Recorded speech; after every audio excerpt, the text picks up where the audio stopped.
Hello friends, मैं Narottam lolly और आप देख रहे हैं हमारे YouTube channel Ambedkar People's Voice. दरअसल दो खबरें चल रही है इस वक्त।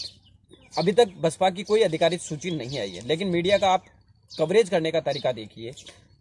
एक लाइन मैंने देखी और एक न्यूज़ चैनल की स्क्रीनशॉट भी देखी कि बसपा को ब्राह्मण पसंद है, और एक चैनल में है कि बसपा मायावती है वो बसपा के अंदर ब्राह्मणों को ज़्यादा सीटें देने की तवज्जो, मतलब 15 सीटें 16 सीटें भी दिखाई जा रही है कि इतनी सीटें दे सकती है। लेकिन मैं आपको अभी तक बता दूं कि अभी तक न तो कभी एक भी सीट का है वो आधिकारिक घोषणा हुई है बसपा की तरफ तक। अभी तक भी एक भी सीट की आधिकारिक घोषणा नहीं हुई है कि ये हमारा प्रत्याशी होगा। बसपा ने अभी तक कोई भी लिस्ट जारी नहीं की है। दूसरी बात हम आपको बता दें कि एक न्यूज़ और चल रही है कि बसपा है वो ब्राह्मणों को मुसलमानों को 10 से 11 सीटें वो दे सकती है।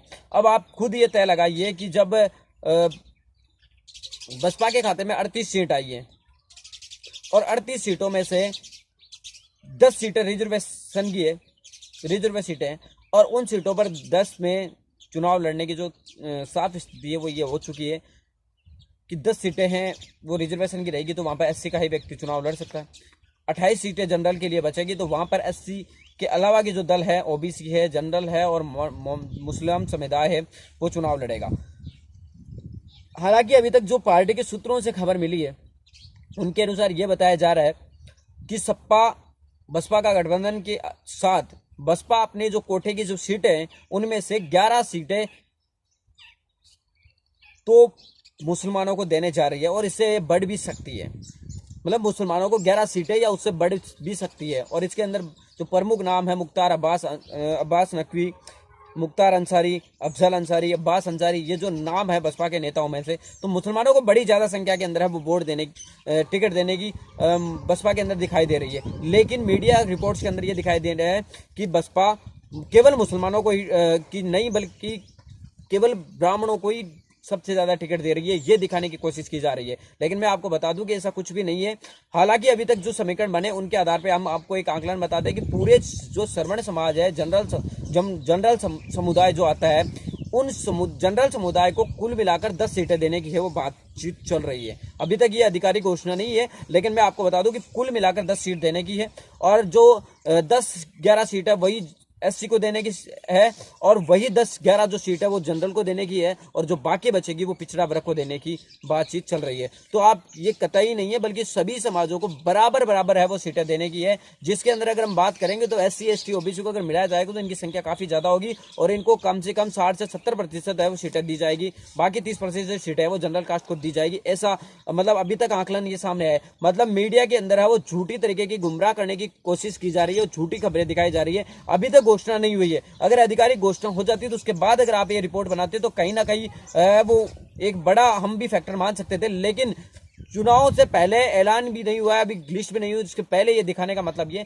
कि जो कार्यकर्ता है उनके मन के अंदर बसपा के प्रति नफरत कैसे पैदा की जाए, ये दिखाने की है वो कोशिश की जा रही है। तो मैं आपको एक साफ साफ कह देता हूं कि 10 सीटें रिजर्वेशन की है वो तो बसपा जन एससी के लोगों को देगी, उसमें कोई दो राय नहीं है। 11 से 12 सीटें है उसने मुसलमानों को देने की बात कही है, तो वो भी मिलेगी। बाकी पिछड़ा वर्ग को देगी, बाकी जनरल समाज को देगी। मतलब जो सारे समाज है उनको बराबर बराबर सीटें देगी, और करीब एससी एसटी ओबीसी को 75% है वो सीटें मिलने की संभावना है। 25% सीटें हैं वही केवल मात्र जनरल समुदाय को दी जाएगी। ये ऐसा अभी तक का ये आंकलन है, और ये इसी आप जब लिस्ट आए तो उसमें देख लेना यही हकीकत होगा। लेकिन मीडिया की तरफ से ये लगातार बयानबाजी की जा रही है और झूठ दिखाने की परोसने की कोशिश की जा रही है कि भाई मायावती जी को केवल ब्राह्मण है, तो मायावती को मुसलमान पसंद है ये क्यों नहीं दिखाया जाता, मायावती को दलित पसंद है ये क्यों नहीं दिखाया जा रहा है, जबकि दे रही तो उनको भी तो 11 से सीटें 10 से 11 सीटें ही उनको दे रही है। ये खबर क्यों नहीं दिखाई जा रही, बल्कि ये इसलिए नहीं दिखाई जा रही कि इससे वोटों का ध्रुवीकरण जो होना है वो नहीं होगा।